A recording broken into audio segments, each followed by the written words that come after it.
Hey, what's up, guys? Today, we're talking about the game-changing update to ChatGPT. Yes, you heard it right. We're stepping into the future with ChatGPT's new plugins and browser functionality. Let's get into it. ChatGPT has had a significant update.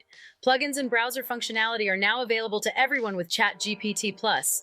This guide will show you how to enable it and start using it right away. It's super simple, and we'll even provide a few examples of how to use it. You're probably already used to add-ons being in ChatGPT through browser extensions. But now, if you head over to ChatGPT, you'll see at the very top 3.5 and GPT-4. Assuming you have ChatGPT Plus, that is a requirement to use plugins in web browsing. If you change to GPT-4 and hover over it, you should see additional buttons down below.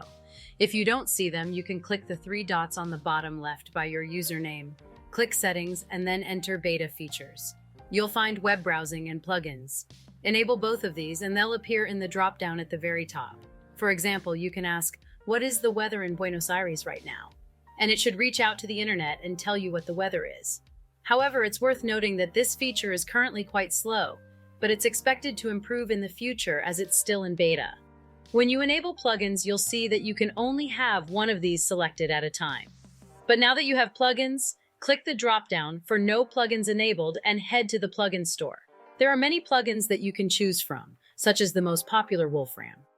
Once you've installed it by clicking Install, you should see the Wolfram icon at the very top. You can enable multiple plugins. However, on mobile, you're not able to enable plugins, but you can interact with them in chats that already have plugins enabled. Now you can ask it something a bit more complicated and math-related, which ChatGPT sometimes struggles with. For example, how many Route 66s would it take to stretch from Earth to the Sun? Of course, it'll need to find out the length of Route 66, the distance between the Earth and the Sun, and use Wolfram Alpha to compute this. This should be a lot more accurate than a text model trying to predict what text comes next for simple math, as that can obviously go very wrong and result in inaccurate answers. In the end, the results that you can get will vary dramatically, partly on luck and partly on how you phrase things, as ChatGPT is trying to interact with these as a human would, and it may not always get things right. But it's a huge improvement over just plain ChatGPT. It's exciting to see where this goes in the future and would love to see the 25 messages cap lifted as well.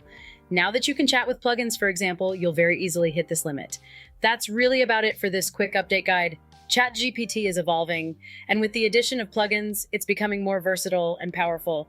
Thank you so much for watching. Until next time, keep exploring, keep learning, and keep innovating. This is Luis signing off.